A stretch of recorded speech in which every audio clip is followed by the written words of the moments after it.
him, I consider myself both a friend of Israel and a supporter of the Palestinian cause and Palestinian statehood.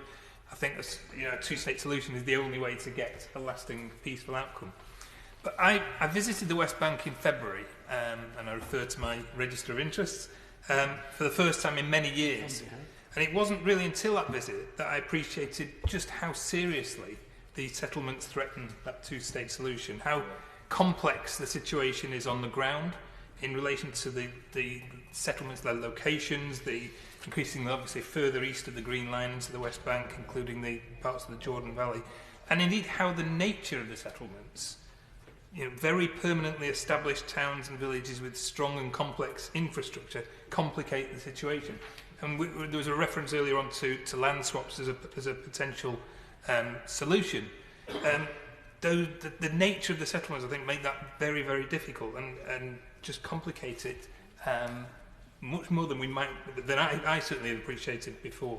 Now, I don't think anybody is arguing that settlements are the only obstacle to a peaceful solution, but they are a very significant one, and increasingly so, as encouraged by the Netanyahu government, and now unfortunately by the Trump plan for annexation, because it is, as my honourable friend pointed out, a plan for annexation. It won't lead to a lasting peace.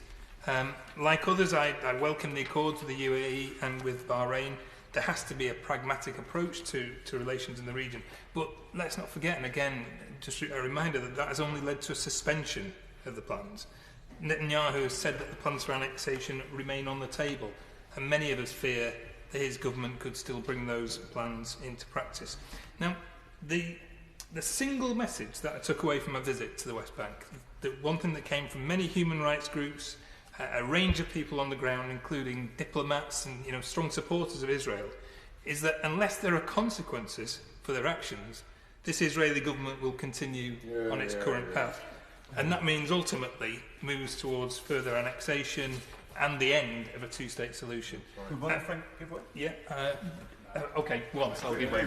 But on that very point, the whole issue about the consequences is the role of the United States. And in President Trump, we no longer see a global policeman, we actually see a global thug. Yes, I'm not going to disagree. I might phrase it differently, but I think my honourable friend makes an important point. I won't take any more interventions with Mr. Deputy Speaker.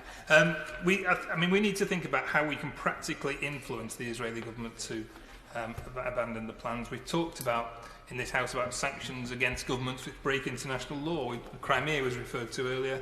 We were talking a couple of hours ago about sanctions on Belarus, and we really seriously need to consider how this country, a friend of Israel, with a historic responsibility, can use our influence to stop the Israeli government going down the line of permanent annexation. And I think we do have to be clear that there must be consequences, whether that is banning settlement goods, considering other forms of sanctions, because words have not been enough.